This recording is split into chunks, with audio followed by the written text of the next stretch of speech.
الرحيم السلام عليكم ورحمة الله وبركاته waxaanu halkan wasaaradda horumarinta haweenka arrimaha qoyska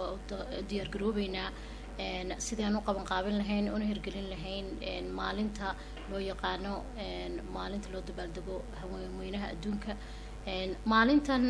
waxay ku wajahan tahay wayna kaga duwanaan doontaa maalmihii kaleete ama sanadihii la soo dhaafay waxa weeyaan dhowr waxyaalood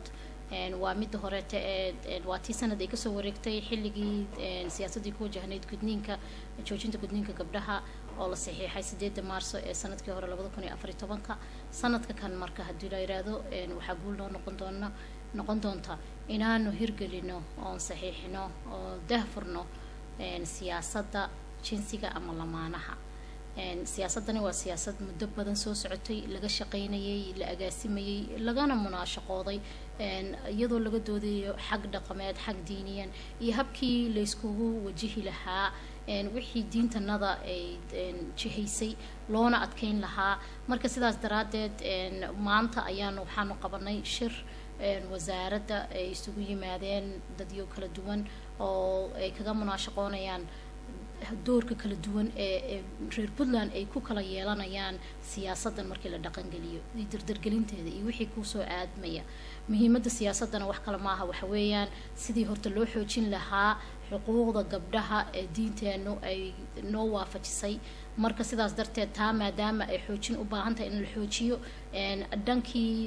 gabdhaha iyaga laftigooda la wacyigeliyo raggii la wacyigeliyo la fiiriyo in calashan kor loo qaado sidii loo kordhin lahaa tirada gabdhaha iskuulka aadaysa gabdhaha maxay ahayd soo baxaya xagga go'aan gaaristii horumarinta dadka ama bulshada guud ahaan ka sokow ee la helo gabdho xuquuq ahaan u leh in ay wax baran karaan isla markaana iyaga wax ku tabaruci karaan garabna lagu siin karo sida uga qayb qaadan lahayn horumarinta bulshada waxaa kaloo jira shir galabta wasaaradda oo ku wajahan habkii loo horumarin lahaa ummadda guud ahaan khaasatan gabdhaha runtii kor u soo kacaya kuwa hadda shaqaysta ee ganacsatada ah beeralayda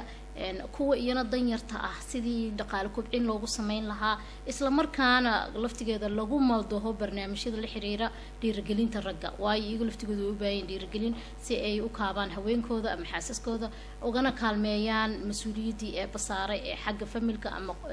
arrimaha bulshada ku wajahan marka insha Allah bidnillaahi kariim 8 Maarso waxa weeyaan badanaa sida lagu yaqaano ama waa meel la dabaaldegayo oo suugaantii heesihii durbaanadii wixii la tumayo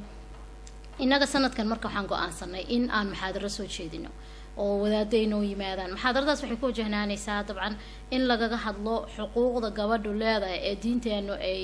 waafaqday saas darteedna la xoojiyo lagu dhaqmo iyadoo markaa aan la faquuqaynin waxyaalihii diinteena ay u ogolaatay gabadha muslimadda ah insha Allah bidnillaahi kariim waxaan rajaynayaa dadaalkeena inuu Ilaahay noo fududeeyo bini aadankana waxa weeyaan runtii waxyaalo badan baa jira oo si khalad loo arko waxaan rajaynayaa meel walba iyo wax walba oo dhacayaba inaan ka eegno dhanka wanaaga waayo danta waxay ku jirto waxa weeyaan in danta guud la fiiriyo la sugo xuquuqda ka diiniyan ahaan oo ummadda dhamaan iyadana aan ugu yeeray reer Puntland wabillahi tawfiiq